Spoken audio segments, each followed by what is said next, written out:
ಮಂಡ್ಯದಲ್ಲಿ ಯಾರು ಅಭ್ಯರ್ಥಿಯಾಗ್ತಾರೆ, ಮೈತ್ರಿ ಅಭ್ಯರ್ಥಿಯಾಗಿ ಯಾರ ಅಖಾಡಕ್ಕಿಳಿತಾರೆ ಸದ್ಯಕ್ಕಿರುವಂತಹ ಕುತೂಹಲ ಇದು. ಬಹುಶಃ ನಾಳೆ ಕೋರ್ ಕಮಿಟಿ ಮೀಟಿಂಗ್ ಇದೆ ಜೆಡಿಎಸ್ನದ್ದು, ಅಲ್ಲಿ ಅಭ್ಯರ್ಥಿಯ ಹೆಸರು ಫೈನಲ್ ಆಗುತ್ತೆ ಅಂತ ಅನ್ಸುತ್ತೆ. ಬಟ್ ಎಚ್ ಡಿ ಕುಮಾರಸ್ವಾಮಿ ಅವರೇ ಸ್ಪರ್ಧಿಸುವಂತಹ ಸಾಧ್ಯತೆ ಹೆಚ್ಚು ಅನ್ನುವಂತಹ ಮಾತಿದೆ. ಒಂದು ವೇಳೆ ಎಚ್ ಡಿ ಕುಮಾರಸ್ವಾಮಿ ಅವರು ಮಂಡ್ಯ ಲೋಕಸಭಾ ಅಖಾಡದಿಂದ ಸ್ಪರ್ಧೆ ಮಾಡಿದ್ದೇ ಆದ್ರೆ ಮುಂದೆ ನಡೆಯುವಂತಹ ಚನ್ನಪಟ್ಟಣ ವಿಧಾನಸಭೆಯ ಉಪಚುನಾವಣೆಗೆ ಯಾರು ಅಭ್ಯರ್ಥಿಯಾಗ್ತಾರೆ ಎನ್ನುವಂತಹ ಚರ್ಚೆ ಶುರುವಾಗಿದೆ. ಚನ್ನಪಟ್ಟಣ ಭಾಗದ ಕಾರ್ಯಕರ್ತರ ಸಭೆಯಲ್ಲಿ ಈ ಬಗ್ಗೆ ತೀವ್ರವಾದಂತಹ ಚರ್ಚೆಯಾಗಿದೆ. ಮತ್ತಷ್ಟು ಡೀಟೇಲ್ಸ್ ನಮ್ಮ ಪ್ರತಿನಿಧಿ ಮಂಜುನಾಥ್ ನೀಡ್ತಾ ಹೋಗ್ತಾರೆ. ಮಂಜುನಾಥ್, ಇವತ್ತು ನಡೆದಂತಹ ಸಭೆ ಬಹಳ ದೊಡ್ಡ ಹೈಡ್ರಾಮಾ ಕಾರಣ ಆಯ್ತು. ಕುಮಾರಸ್ವಾಮಿ ಅವರೇ ಸ್ಪರ್ಧೆ ಮಾಡಬೇಕು ಅಂತ ಹೇಳಿ ಒಬ್ಬ ಕಾರ್ಯಕರ್ತ ಕೈನೇ ಕುಯ್ಕೊಂಡ್ಬಿಟ್ಟ. ಮತ್ತೊಂದಷ್ಟು ಮಂದಿ ಯಾವುದೇ ಕಾರಣಕ್ಕೂ ಕುಮಾರಸ್ವಾಮಿ ಅವರು ಚನ್ನಪಟ್ಟಣ ಬಿಟ್ಟು ಹೋಗಬಾರ್ದು ಅಂತ ಪಟ್ಟು ಹಿಡಿದು ಕೂತ್ಕೊಂಡ್ಬಿಟ್ರು. ಒಂದು ವೇಳೆ ಕುಮಾರಸ್ವಾಮಿ ಅವರು ಮಂಡ್ಯ ಲೋಕ ಅಖಾಡಕ್ಕಿಳಿದ್ರೆ ಚನ್ನಪಟ್ಟಣದಲ್ಲಿ ಯಾರು ಸ್ಪರ್ಧೆ ಮಾಡಬಹುದು? ಈ ಬಗ್ಗೆ ಏನ್ ಚರ್ಚೆಗಳಾಗ್ತಾ ಇದೆ ಮಂಜುನಾಥ್? ವಿದ್ಯಾಶ್ರೀ, ರಾಜ್ಯ ರಾಜಕಾರಣದಲ್ಲಿ ಕುಮಾರಸ್ವಾಮಿ ಅವರು ರಾಷ್ಟ್ರ ರಾಜಕಾರಣಕ್ಕೆ ಹೋಗ್ತಾರೆ ಅನ್ನೋ ಒಂದು ವಿಚಾರ ಸಾಕಷ್ಟು ಚರ್ಚೆ ಆಗ್ತಿರುವಂತದ್ದು. ಅದರಲ್ಲೂ ಕೂಡ ಮಂಡ್ಯ ಲೋಕಸಭಾ ಚುನಾವಣೆಯಲ್ಲಿ ಜೆಡಿಎಸ್ ಇಂದ ಈ ಬಾರಿ ಕುಮಾರಸ್ವಾಮಿ ಅಥವಾ ನಿಖಿಲ್ ಕುಮಾರಸ್ವಾಮಿ ಸ್ಪರ್ಧೆ ಮಾಡಬೇಕು ಅನ್ನೋದು ಕಾರ್ಯಕರ್ತರ ಮತ್ತು ಮುಖಂಡರ ಒಂದು ಅಭಿಪ್ರಾಯ ಆಗಿರುವಂಥದ್ದು, ಒಟ್ಟಾರೆ ಅಭಿಪ್ರಾಯ ಆಗಿರುವಂಥದ್ದು.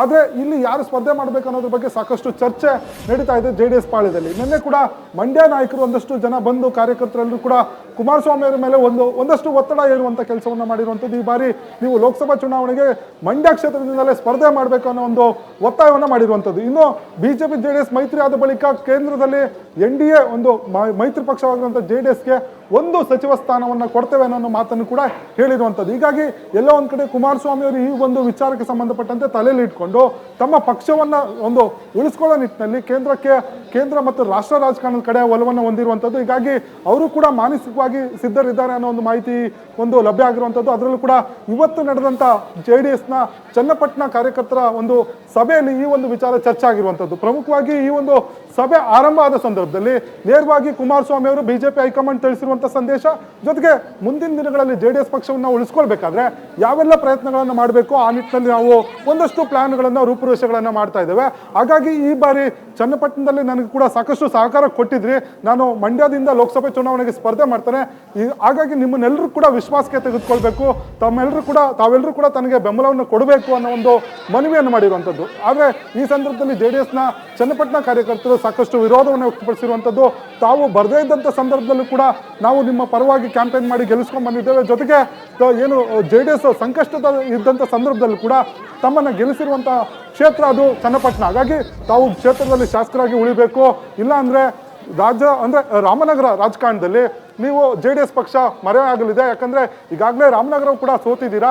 ಒಂದು ವೇಳೆ ಚನ್ನಪಟ್ಟಣದಲ್ಲಿ ಕೂಡ ತಾವು ರಾಜೀನಾಮೆ ಕೊಟ್ಟರೆ ಮುಂದಿನ ದಿನಗಳಲ್ಲಿ ಯಾರು ಅಭ್ಯರ್ಥಿ ಆಗ್ತಾರೆ, ಆ ಅಭ್ಯರ್ಥಿ ಗೆಲ್ತಾರ ಅನ್ನೋದು ಕೂಡ ಸಾಕಷ್ಟು ಒಂದು ಕುತೂಹಲ, ಅಂದರೆ ಒಂದು ಪ್ರಶ್ನೆ ಆಗಿದೆ. ಹಾಗಾಗಿ ತಾವೆಲ್ಲರೂ ಕೂಡ ಏನು ರಾಜೀನಾಮೆ ಕೊಡಬಾರ್ದು, ತಾವು ಇಲ್ಲೇ ಉಳಿಬೇಕು ಅನ್ನೋ ಒಂದು ಮನವಿಯನ್ನು ಮಾಡಿರುವಂಥದ್ದು. ಆದರೆ ಒಂದು ವೇಳೆ ಏನು ಎಚ್ ಡಿ ಕುಮಾರಸ್ವಾಮಿ ಅವರು ರಾಷ್ಟ್ರ ರಾಜಕಾರಣಕ್ಕೆ ಹೋದರೆ ಏನು ಚನ್ನಪಟ್ಟಣದಿಂದ ಯಾರು ಮುಂದಿನ ಉಪಚುನಾವಣೆಯಲ್ಲಿ ಅಭ್ಯರ್ಥಿ ಆಗಬೇಕು ಅನ್ನೋದು JDS ಪಾಳ್ಯದಲ್ಲಿ ಕೂಡ ಸಾಕಷ್ಟು ಚರ್ಚೆ ಆಗ್ತಿರುವಂಥದ್ದು. ಈ ಒಂದು ಸಂದರ್ಭದಲ್ಲಿ ನಿಖಿಲ್ ಕುಮಾರಸ್ವಾಮಿ ಅವರೇ ಸೂಕ್ತ ಅನ್ನೋ ಒಂದು ಅಭಿಪ್ರಾಯಗಳು ಕೂಡ ಈಗ ಕೇಳಿ ಬರ್ತಾ ಇರುವಂಥದ್ದು. ಹೀಗಾಗಿ ಜೊತೆಗೆ CP ಯೋಗೇಶ್ವರ್ ಅವರು ಕೂಡ ಬಿಜೆಪಿಯ ಟಿಕೆಟ್ ಆಕಾಂಕ್ಷಿಗಳಾಗಿದ್ದು, ಈಗ ಮೈತ್ರಿ ಆಗಿರೋದ್ರಿಂದ ಯಾರಿಗೆ ಟಿಕೆಟ್ ಕೊಡಬೇಕು ಅನ್ನೋದು ಬಿಜೆಪಿ ಹೈಕಮಾಂಡ್ ನಾಯಕರ ಒಂದು ಜೊತೆ ಚರ್ಚಿಸಿ ಈ ಒಂದು ಟಿಕೆಟ್ ಅನ್ನು ತಮಗೆ ಪಡೆದುಕೊಳ್ತೇವೆ ಅನ್ನೋ ಮಾತನ್ನು ಕೂಡ ಕುಮಾರಸ್ವಾಮಿ ಅವರು ಹೇಳಿರುವಂಥದ್ದು.